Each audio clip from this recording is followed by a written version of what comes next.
Okay बच्चे लोग, चलिए स्टार्ट किया जाए, है ना।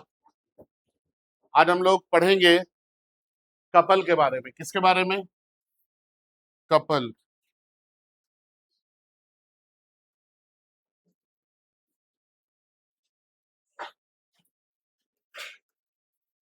आप लोगों को ये टॉपिक क्लास 11th में बताया गया होगा कि कपल क्या होता है। एक बार हम लोग इस चीज को पहले रिवाइज कर लेंगे और इसके आगे कपल और टर्क से रिलेटेड जो टॉपिक है वो पढ़ेंगे, है ना। आप लोग को मैंने बताया है कि कपल क्या है, याद है कुछ? बोलिए। इसमें होता क्या है कि पेयर ऑफ फोर्सेस होते हैं, फोर्स का एक जोड़ा होगा जिसका मैग्नीट्यूड सेम होगा और नेचर क्या होगा, डायरेक्शन क्या होगा, ऑपोजिट होगा। ठीक है। कपल में किसी भी एक बॉडी पे दो फोर्स लगेगा जिस फोर्स का मैग्नीट्यूड सेम होगा और उसका जो डायरेक्शन होगा वो क्या होगा, ऑपोजिट होगा। मतलब pair of forces equal in magnitude and opposite in direction, और एक ही बॉडी के दो अलग अलग पॉइंट पे काम करेगा। क्या होगा? एक ही बॉडी के दो अलग अलग पॉइंट पे काम करेगा। इस चीज को हम लोग क्या बोलेंगे? कपल बोलेंगे। ठीक है। मान लेते हैं ये एक बॉडी है, इस बॉडी पे एक फोर्स हम इधर लगा रहे हैं और एक फोर्स हम इधर लगा रहे हैं। ठीक है। तो जब हम फोर्स लगाएंगे तो क्या होगा, ये रोटेट करेगा। तो जब मैंने यहाँ पे कपल का इस्तेमाल किया तो इस कपल ने क्या प्रोड्यूस किया? Rotational effect. क्या प्रोड्यूस किया? तो कपल का काम है रोटेशनल इफेक्ट प्रोड्यूस करना। क्या प्रोड्यूस करना? तो ये जो बॉडी है, इस बॉडी पे दो इक्वल और अपोजिट फोर्स काम कर रहे हैं। ठीक है। तो ये कपल बना रहा और ये कपल क्या कर रहा है? रोटेशनल इफेक्ट प्रोड्यूस कर रहा है। याद रहेगा क्या है couple? Pair of forces equal in magnitude, opposite in direction and acting at two different points of same body. एक ही बॉडी के दो अलग अलग पॉइंट पे ये काम करेगा। इस चीज को हम लोग क्या बोलेंगे? कपल बोलेंगे। लिखेंगे कपल। कपल लिखेंगे। Pair of forces, pair of forces,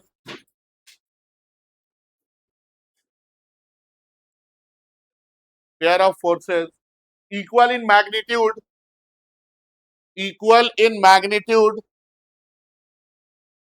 equal in magnitude, opposite in direction, opposite in direction, opposite in direction,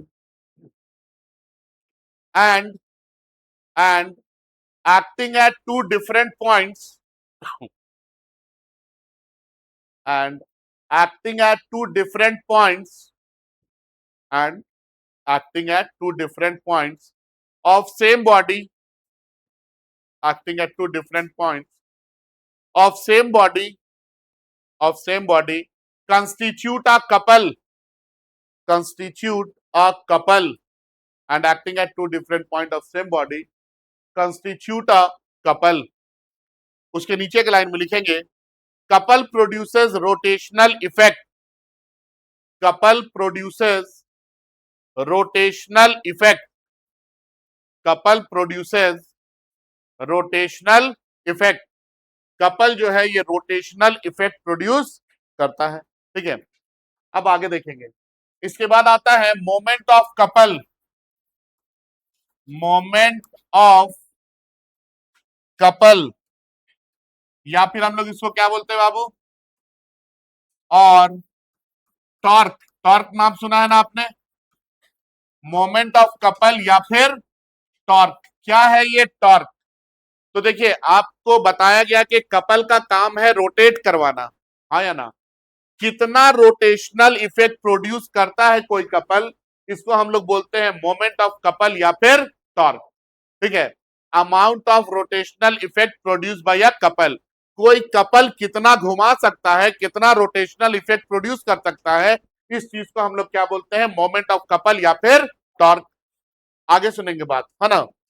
देखिए जिस लाइन पे फोर्स काम करता है, जिस लाइन पे फोर्स काम करता है, इस लाइन को हम लोग line of action of force बोलते हैं। क्या बोलते हैं? Line of action of force. ठीक है।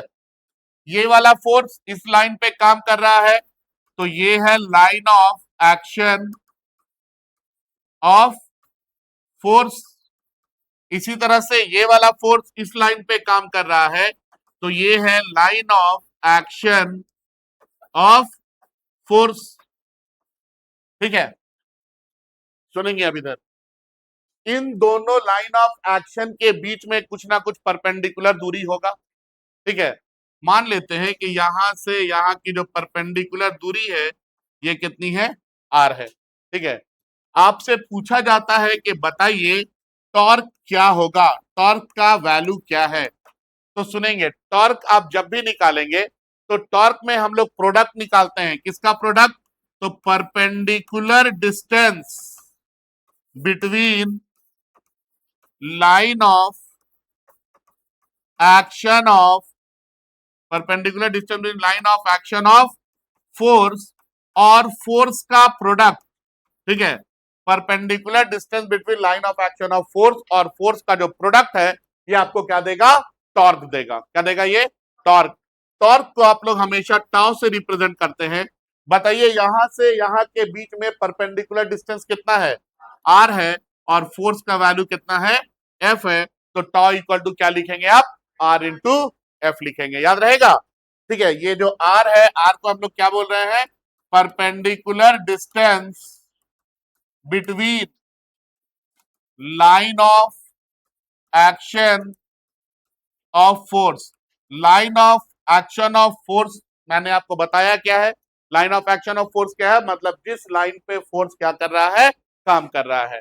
तो इस लाइन के बीच की परपेंडिकुलर दूरी और जो फोर्स का वैल्यू है इसका प्रोडक्ट आपको क्या दे देगा, टॉर्क दे देगा। एफ से हम लोग क्या लिखते हैं, फोर्स लिखते हैं, और टाउ से हम लोग क्या लिखते हैं, टॉर्क लिखते हैं, याद रहेगा। तो क्या है टॉर्क, तो कपल का काम है रोटेशन प्रोड्यूस करना, कोई कपल कितना रोटेशनल इफेक्ट प्रोड्यूस कर रहा है, इसी चीज को हम लोग क्या बोलते हैं, मोमेंट ऑफ कपल या फिर टॉर्क बोलते हैं, याद रहेगा।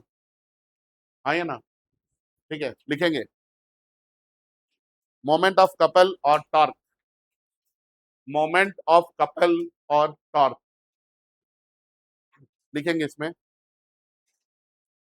The amount of rotational effect, the amount of rotational effect, the amount of rotational effect produced produced produced by a couple, the amount of rotational effect produced by a couple, produced by a couple is known as, produced by a couple is known as moment of couple, is known as moment of couple or torque, or torque is known as moment of couple or torque। उसके नीचे के line में लिखेंगे, उसके नीचे के line में, it is given by, it is given by, it is given by the product of, it is given by the product of, it is given by the product of perpendicular distance, product of perpendicular distance between, perpendicular distance between line of action of force, perpendicular distance between line of action of force, product of perpendicular distance between line of action of force and force, and force, and force। और उसके बाद heading में डालिए expression for torque और case one लिखिए, heading में डालिए expression for torque और इसमें लिखिए केस वन, और इसको बनाइए।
चलिए आगे बढ़े। हो गया।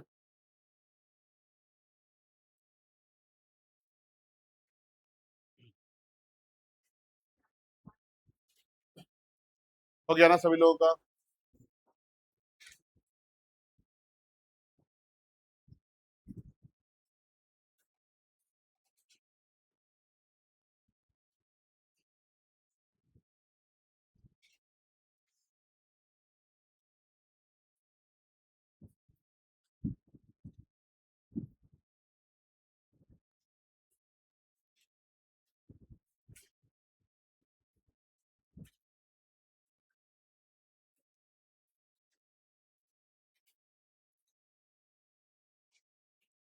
नेक्स्ट केस 2 देखेंगे हम लोग, है ना।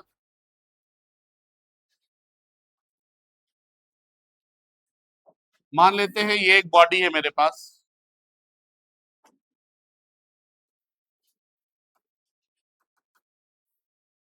और इस बॉडी का जो लेंथ है ये कितना है, आर है। ठीक है। अभी जो हम बॉडी लिए थे बिल्कुल सीधा सीधा था, लेकिन जरूरी नहीं है कि हर बार सीधा रहे। इस बार ये बॉडी इस तरह से इंक्लाइंड है। ठीक है। और इस बॉडी पे दो इक्वल और अपोजिट फोर्स लग रहे हैं। एक फोर्स इधर लग रहा है और एक फोर्स इधर लग रहा है। दोनों फोर्स इक्वल और अपोजिट है ना। तो अभी मैंने आपको बताया कि कोई भी फोर्स काम करता है तो जिस लाइन पे फोर्स काम करता है उस लाइन को हम लोग क्या बोलते हैं, line of action of force बोलते हैं। ठीक है। तो ये line of action of force हो गया, line of action of force हो गया। ठीक है। ये line of action of force है। फोर्स का जो वैल्यू है ये हमने लिख दिया, एफ है। मान लेते हैं ये बॉडी को हम बोल देते हैं ये एंड ए है और ये एंड बी है। हमको बोला गया यहाँ पे टॉर्क बताइए क्या होगा। ठीक है। तो आपको पता है कि टॉर्क क्या है। टॉर्क इज प्रोडक्ट किसका किसका प्रोडक्ट, तो perpendicular distance between line of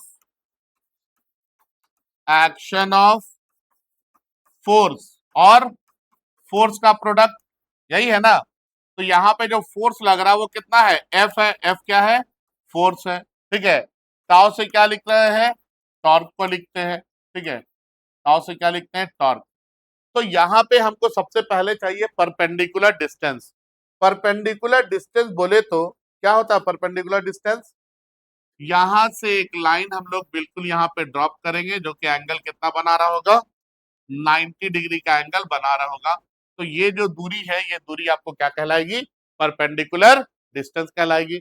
मान लेते हैं इस पॉइंट को हम क्या बोल देते हैं, एन। ठीक है। तो अगर आपको हम बोले यहाँ पे कि बताइए परपेंडिकुलर डिस्टेंस कितना है, तो आप क्या बोलेंगे, बी एन है इंटू फोर्स का वैल्यू कितना है, एफ है। तो यहाँ पे बी एन जो है ये परपेंडिकुलर डिस्टेंस है।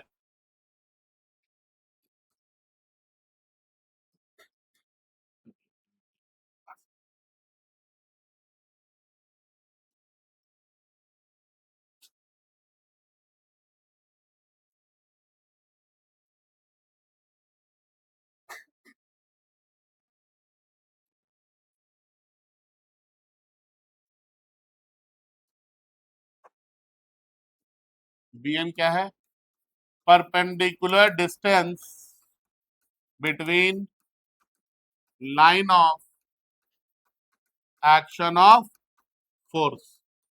ठीक है। चलिए समझते हैं बात को। देखिए यहाँ पे मेरे पास bn का वैल्यू है नहीं, bn का वैल्यू है क्या, नहीं है। हमको दिया क्या गया था, ये r दिया गया था। ठीक है ना। तो पहले हम लोग bn का वैल्यू निकालेंगे। आपको ट्रायंगल दिख रहा होगा ए एन बी, ये राइट एंगल ट्रायंगल है ना। तो हम बोलेंगे from right triangle A N B. अगर आपसे हम गलती से पूछ दे बताइए साइन थीटा क्या होगा, तो थीटा तो यहाँ पे ये वाला एंगल जो है, ये जो इंक्लिनेशन ये हॉरिजॉन्टल के साथ एंगल बना रहे हैं, इस एंगल को क्या बोलेंगे, थीटा बोलेंगे। तो अगर आपसे पूछ दे साइन थीटा का वैल्यू तो आप क्या बोलेंगे, परपेंडिकुलर, परपेंडिकुलर बोले तो bn बाई हाइपोटेन्यूज, हाइपोटेन्यूज बोले तो ab। तो bn का वैल्यू कितना आ जा रहा है, ab साइन थीटा, और ab का वैल्यू कितना बाबू, a से b की दूरी कितनी है, r है, तो bn इक्वल टू कितना आ जाएगा, r साइन थीटा। हम करेंगे क्या, bn का वैल्यू उठाएंगे और इक्वेशन नंबर 1 में पुट कर देंगे, ठीक है। Putting value of bn in 1, putting value of bn in 1 क्या मिलेगा आपको, tau is equal to r sine theta into f। तो ये क्या आ जाएगा, tau is equal to r f sine theta. ये आपको टॉर्क के लिए एक्सप्रेशन मिला है अगर ये बॉडी किसी एंगल पे इंक्लाइंड है तब, ठीक है, आर एफ साइन थीटा। आगे बढ़े, आगे सुनेंगे, है ना। हम लोगों को पता है कि टॉर्क जो है ये एक वेक्टर क्वांटिटी है, ठीक है, और हमने जो निकाला है ये क्या है, इसका मैग्नीट्यूड है। हम चाहते हैं इसको वेक्टर फॉर्म में, इन वेक्टर फॉर्म। तो अगर आपके पास मैग्नीट्यूड है तो वेक्टर में लाने के लिए क्या चीज की कमी है, इसके पास डायरेक्शन की कमी है। और डायरेक्शन बताने का काम किसका है, यूनिट वेक्टर का है, हाँ या ना, डायरेक्शन कौन बताता है, यूनिट वेक्टर। तो हम लोग दोनों साइड यूनिट वेक्टर से मल्टीप्लाई करेंगे, multiplying both side by n cap, एक यूनिट वेक्टर ले लिए एन कैप, इससे मल्टीप्लाई कर रहे, तो tau into n cap is equal to क्या हो जाएगा, r f sine theta into n cap. Magnitude into unit vector, ये आपको बन जाएगा वेक्टर टाउ, और r f sine theta n cap को क्या लिखेंगे हम लोग, r f sine theta n cap को क्या लिखेंगे, क्या बताइए, r f sine theta n cap को क्या लिखेंगे,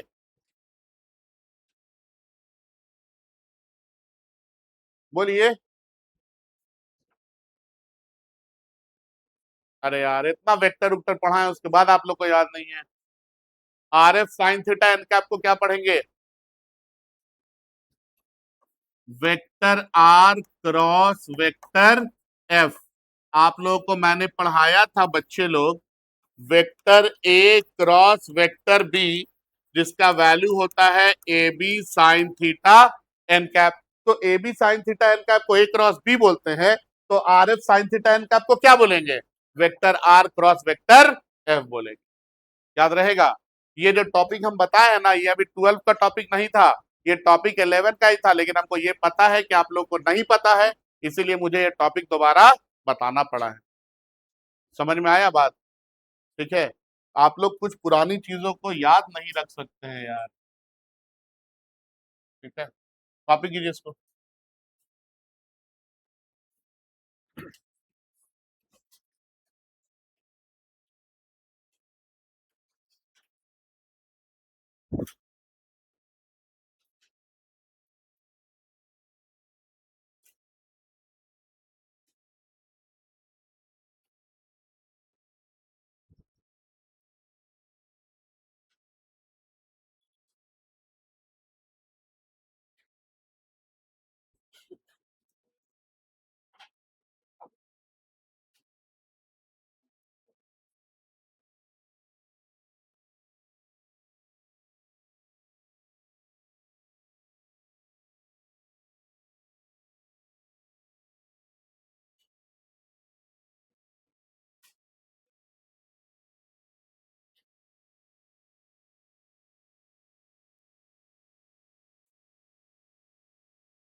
हो गया बच्चे लोग, आगे बढ़ें।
चलिए, हो गया ना, ठीक है। तो याद रखेंगे, किसी भी बॉडी पे कपल काम करेगा तो वहां पे रोटेशनल इफेक्ट प्रोड्यूस होगा, ठीक है। और कितना रोटेशनल इफेक्ट प्रोड्यूस होता है उसी चीज को हम क्या बोलते हैं, टॉर्क। सिंपल सा बात जानना है, टॉर्क का काम है रोटेशन करवाना। टॉर्क का क्या काम है, रोटेशन करवाना, याद रहेगा। जैसे लीनियर मोशन में फोर्स का काम है बॉडी को एक जगह से दूसरी जगह डिस्प्लेस करना, वैसे ही रोटेशनल मोशन में टॉर्क का काम है बॉडी को क्या करना, रोटेट करना, याद रहेगा। और इसको टॉर्क बोलेंगे, ठीक है। हम एक दिन एक बच्चा से पूछे क्या है ये, तो बोलता है टॉर्च। क्या है, टॉर्क है, टॉर्च नहीं है, ठीक है। आगे बढ़े, चलिए हेडिंग में डालेंगे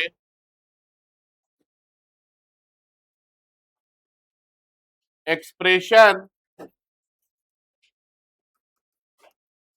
for torque acting on electric dipole kept in uniform electric field. Expression for torque acting on electric dipole kept in uniform electric field. अगर हम किसी यूनिफॉर्म इलेक्ट्रिक फील्ड में किसी इलेक्ट्रिक डाइपोल को रखेंगे तो उसके ऊपर कितना टॉर्क काम करेगा। समझ में आया क्या बोले, अगर हम लोग यूनिफॉर्म इलेक्ट्रिक फील्ड मतलब जिस इलेक्ट्रिक फील्ड का वैल्यू चेंज नहीं हो रहा है, किसी यूनिफॉर्म इलेक्ट्रिक फील्ड में अगर हम लोग इलेक्ट्रिक डाइपोल को रखते हैं तो उस इलेक्ट्रिक डाइपोल के ऊपर कितना टॉर्क लगेगा, हम लोग को ये चीज कैलकुलेट करना है, ठीक है। चलिए देखेंगे इधर, है ना। मान लेते हैं कि मेरे पास एक लार्ज शीट है जो कि चार्ज शीट है। कैसा शीट है, चार्ज। और इस शीट के पास पॉजिटिव चार्ज यूनिफॉर्मली डिस्ट्रीब्यूटेड है। कौन सा चार्ज यूनिफॉर्मली डिस्ट्रीब्यूटेड है, पॉजिटिव चार्ज, है ना। ये पॉजिटिवली चार्ज शीट है। आप लोगों को मैंने पढ़ाया है कि इलेक्ट्रिक फील्ड जो है ये पॉजिटिव चार्ज से क्या होता है, बाहर की तरफ निकलता है, और नेगेटिव चार्ज में क्या होता है, इंटर करता है। याद है ये बात, इलेक्ट्रिक फील्ड पॉजिटिव चार्ज से बाहर की तरफ जाता है और नेगेटिव चार्ज में इंटर करता है। तो यहाँ पे इलेक्ट्रिक फील्ड पॉजिटिव चार्ज से बाहर की तरफ निकल रहा है, ये है इलेक्ट्रिक फील्ड।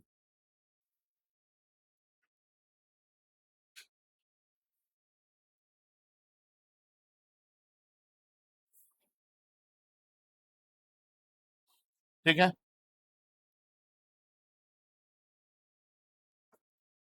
मान लेते हैं इस इलेक्ट्रिक फील्ड का वैल्यू कितना है बच्चे लोग, ई है। इलेक्ट्रिक फील्ड का वैल्यू कितना है, ई है। इस इलेक्ट्रिक फील्ड में मैंने एक इलेक्ट्रिक डाइपोल को रख दिया है। किसको रख दिया है, इलेक्ट्रिक डाइपोल को। तो यहाँ पे एक चार्ज हमने ले लिया, इसको मैंने बोल दिया माइनस क्यू, और यहाँ पे एक चार्ज मैंने ले लिया और इसको बोल दिया क्या, प्लस क्यू। तो ये इलेक्ट्रिक डाइपोल बन गया, बन गया ना।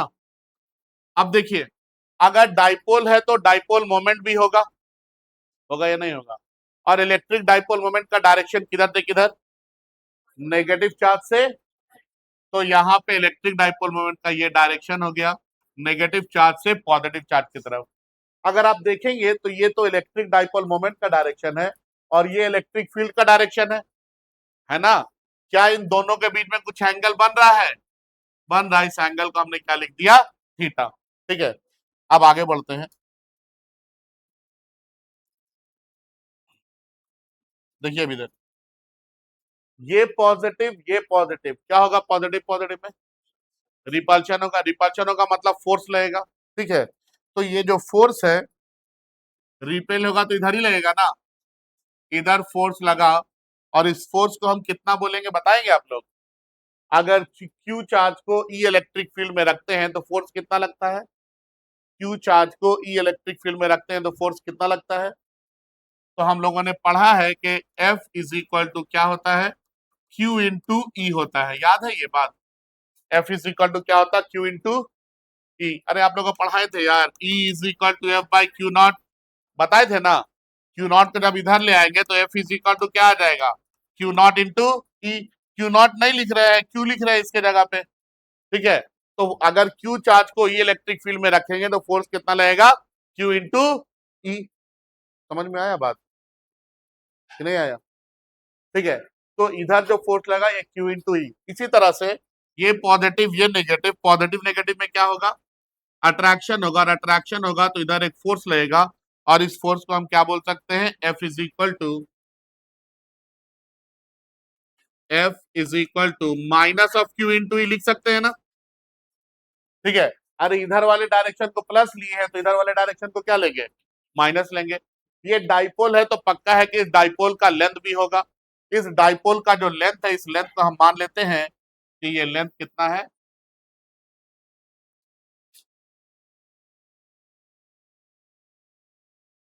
अरे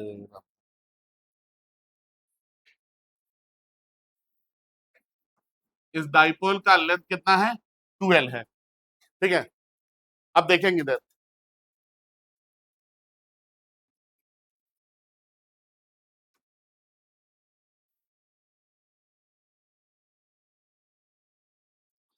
देखिए यहाँ पे दो दो फोर्स काम कर रहा है तो दोनों फोर्स का लाइन ऑफ एक्शन होगा, होगा ना।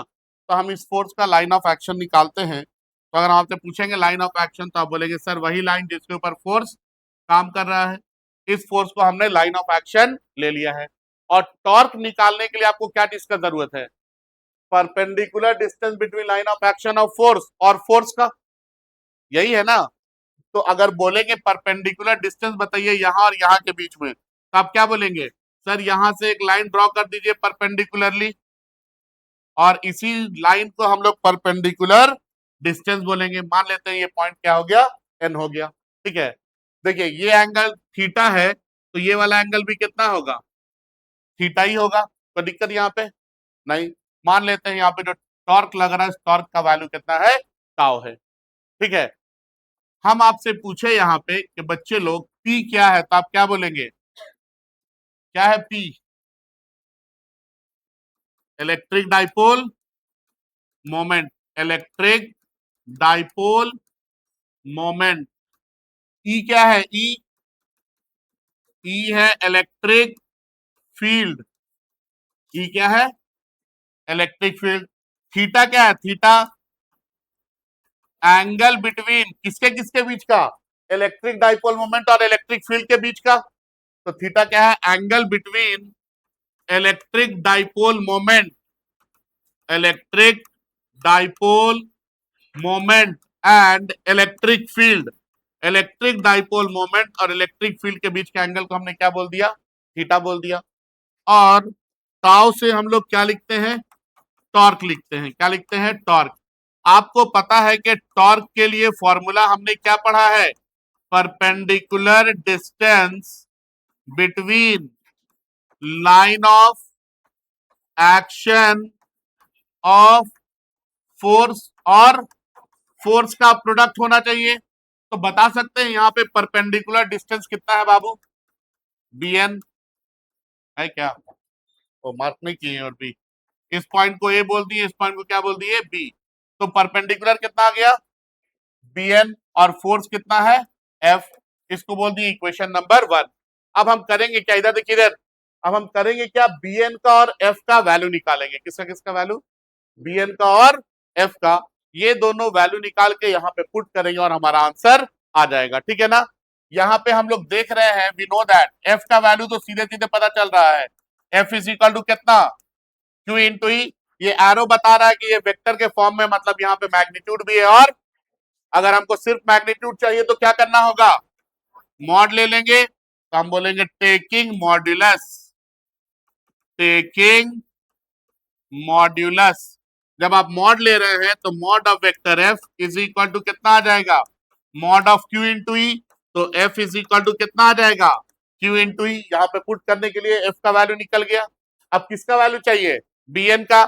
आपको ट्रायंगल दिख रहा होगा ए एन बी, ये राइट एंगल ट्रायंगल दिख रहा है, ये 90 डिग्री है ना।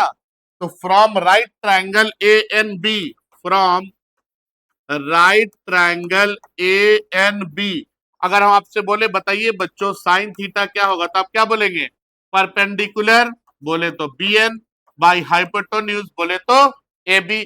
तो बी एन का वैल्यू कितना, ये तो निकालना है, ए बी को इधर ले आए हम लोग, तो B N is equal to कितना आ जाएगा, ए बी साइन थीटा। और बच्चे लोग ए बी का वैल्यू आपने कितना लिखा है, 2l, तो बी एन इक्वल टू कितना आ जा रहा है, 2l इंटू साइन थीटा। अब हम करेंगे क्या, f और bn का वैल्यू उठाएंगे और कहां पे पुट कर देंगे, 1 पे, ठीक है। Putting value of, putting value of f and bn in 1, क्या मिलेगा हमको, tau is equal to, bn का वैल्यू कितना है 2l साइन थीटा, f का वैल्यू कितना है q इंटू ई। क्या हम इसको इस तरह से लिख सकते हैं, tau is equal to q into 2l into E into sine theta, लिख सकते हैं ना। और बाबू q इंटू 2l क्या पढ़ा है, क्या होता है ये, q into 2l is electric dipole moment p, तो ये कितना आ गया, पीई साइन थीटा। ये जो आपने निकाला है ये टॉर्क का मैग्नीट्यूड है। अगर हम आपको बोल दें कि बताइए बच्चों इन वेक्टर फॉर्म, वेक्टर फॉर्म में क्या होगा, इन वेक्टर फॉर्म, तो अगर ये मैग्नीट्यूड है तो वेक्टर बनाने के लिए क्या चाहिए, डायरेक्शन चाहिए। डायरेक्शन कौन बताएगा, यूनिट वेक्टर। तो दोनों तरफ से हम क्या करेंगे, मल्टीप्लाई करेंगे, मल्टीप्लाइंग बोथ साइड बाय कोई सा भी यूनिट वेक्टर ले लेते हैं, एन कैप, है ना। तो हमको मिलेगा tau into n cap is equal to p E sine theta into n cap. Tau into n cap को क्या लिखेंगे, वेक्टर टाउ, और p sine theta n cap को क्या लिखेंगे, vector p cross vector E लिखेंगे। ये आपके लिए टॉर्क का एक्सप्रेशन है, पी क्रॉस ई। होता क्या है ना, ये वाला कभी कभी ऑब्जेक्टिव में भी आ जाता है कि बताइए तो कौन सा रिलेशन सही है, ठीक है। दे देगा tau equal to p dot E, tau equal to p cross E cross p, कुछ भी दे सकता है, ठीक है ना, समझ में आ रहा है। तो टाउ इक्वल टू क्या होता है, पी क्रॉस ई होता है। ये एग्जाम में डेरिवेशन 3 मार्क्स में आता है। स्कूल में जब एग्जाम होगा तो ये डेरिवेशन आने के मैक्सिमम चांसेस हैं, कितने मार्क्स में, 3 मार्क्स। याद रहेगा। आगे सुनेंगे कुछ स्पेशल केस, बातचीत नहीं कीजिए लोग, हम एक सवाल पूछेंगे तो बस चुप रह जाइएगा फिर। स्पेशल केस, और इसमें case 1, if theta equal to 0 degree, क्या मतलब समझते हैं, अगर थीटा 0 डिग्री है, इससे क्या मतलब समझ रहे हैं,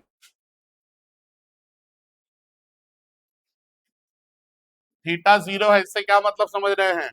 देखिए ये है इलेक्ट्रिक डाइपोल मोमेंट का डायरेक्शन, ये है इलेक्ट्रिक फील्ड का डायरेक्शन, दोनों के बीच में एंगल कितना है, थीटा दिख रहा है अभी, और बोला थीटा 0 होना चाहिए, मतलब दोनों का डायरेक्शन क्या हो जाना चाहिए, सेम हो जाना चाहिए।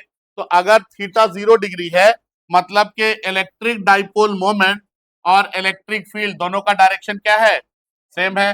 That is electric dipole moment, electric dipole moment and electric field are in same direction.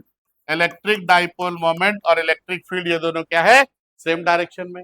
नहीं समझे, आया समझ में? तो थीटा जीरो, तो साइन थीटा इक्वल टू क्या लिखेंगे हम लोग, साइन जीरो। और साइन जीरो का वैल्यू कितना होता है, जीरो। टॉर्क आपने पढ़ा है, टॉर्क क्या होता है, पी साइन थीटा। और साइन थीटा कितना आ गया है, जीरो। तो क्या लिखेंगे इसको, पी इंटू जीरो, मतलब टॉर्क कितना लगेगा, जीरो। इसका मतलब ये हो गया कि अगर इलेक्ट्रिक डाइपोल इलेक्ट्रिक फील्ड के डायरेक्शन में है तो इसके ऊपर कोई भी टॉर्क नहीं लगेगा। याद रहेगा, अगर इलेक्ट्रिक डाइपोल इलेक्ट्रिक फील्ड के डायरेक्शन में है तो इसके ऊपर कोई भी टॉर्क नहीं लगेगा। इसके बाद case two, case two, if theta is equal to 180 degree, that is, इससे क्या मतलब समझेंगे, देखिए डाइपोल और इलेक्ट्रिक फील्ड के बीच का एंगल हमने कितना बोला था इसको, थीटा। अगर थीटा 180 है मतलब दोनों एक दूसरे के अपोजिट है, हाँ या ना, ठीक है। तो if theta is 180 degree that is electric dipole moment, electric dipole moment is opposite to the direction of electric field. Electric dipole moment और इलेक्ट्रिक फील्ड दोनों एक दूसरे के ऑपोजिट डायरेक्शन में है। टॉर्क इक्वल टू क्या पढ़े हम लोग, पी साइन थीटा। तो torque equal to p into sine कितना आ जाएगा, 180। साइन 180 का वैल्यू जानते हैं आप लोग कितना, जीरो होता है साइन 180, कितना होता है, तो टॉर्क का वैल्यू कितना हो जाएगा, जीरो। याद रखना है डाइपोल इलेक्ट्रिक फील्ड के डायरेक्शन में हो या डाइपोल इलेक्ट्रिक फील्ड के ऑपोजिट डायरेक्शन में हो, दोनों में से किसी भी केस में टॉर्क इसके ऊपर काम नहीं करेगा। समझ में आया क्या बोले, इलेक्ट्रिक डाइपोल इलेक्ट्रिक फील्ड के डायरेक्शन में रख दीजिए या इलेक्ट्रिक फील्ड के ऑपोजिट डायरेक्शन में रख दीजिए, दोनों केस में से किसी में भी यहां पे क्या नहीं होगा, टॉर्क काम नहीं करेगा। समझ में आ रहा है बात, क्या बोल रहे हैं, डायरेक्शन और अपोजिट डायरेक्शन, हाँ या ना, क्लियर है? आगे बढ़े। इसके बाद लास्ट केस है case three. Case three, if theta is 90 degree that is, theta 90 का मतलब तो समझ जाते हैं हम लोग क्या होता है, इलेक्ट्रिक फील्ड और इलेक्ट्रिक डाइपोल दोनों एक दूसरे के परपेंडिकुलर है, हाँ या ना। तो if theta is 90 degree that is electric dipole moment, electric dipole moment is perpendicular to the direction of electric field, ठीक है। तो यहां पे आपको पता है कि साइन थीटा इक्वल टू क्या लिखा जाएगा, साइन 90। साइन 90 का वैल्यू क्या होता है बच्चे लोग, 1। और आपको पता है ये साइन का मैक्सिमम वैल्यू है, साइन का वैल्यू कभी भी 1 से बड़ा नहीं होगा। साइन का मैक्सिमम वैल्यू कितना है, 1। मिनिमम कितना बताए हैं, -1, ठीक है। तो ये साइन का मैक्सिमम वैल्यू है, और अगर ये साइन का मैक्सिमम वैल्यू है तो हम यहाँ पे अगर साइन थीटा का वैल्यू पुट करेंगे 1, तो ये कितना आ जाएगा, P इंटू 1। तो टॉर्क इक्वल टू कितना मिलेगा आपको, P इंटू ई। ये मैक्सिमम वैल्यू ऑफ टॉर्क है, क्या है ये, maximum value of torque. Torque का वैल्यू P इंटू ई से बड़ा आपको नहीं मिलेगा। क्लियर है तीनों केस, चलिए कॉपी कर लीजिए तब।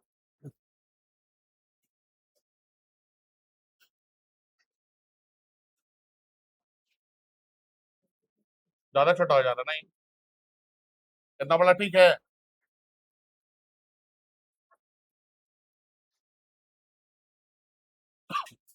दिख रहा है ना, चलिए कॉपी करेंगे इसको, फास्ट कॉपी करेंगे प्लीज।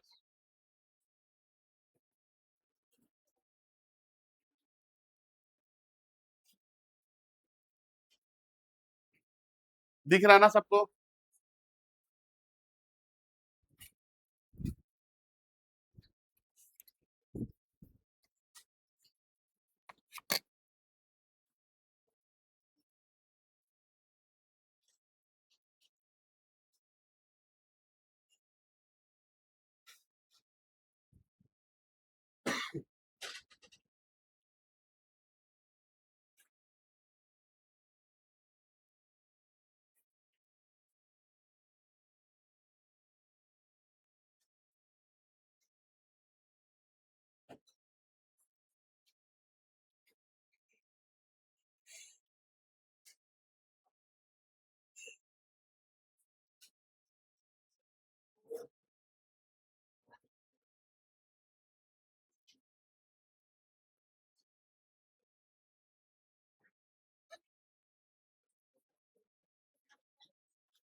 तो यहाँ पे हम लोग आज का क्लास करेंगे समाप्त। कल ये वाला टॉपिक पूरा हमारा ओवर हो जाएगा, ठीक है। इसमें एक चीज बच गया है, सिर्फ पोटेंशियल एनर्जी। क्या बचा है? Potential energy. उसके बाद फिर चैप्टर का फोर्थ टॉपिक स्टार्ट करेंगे, electric field lines and Gauss's theorem. चलिए,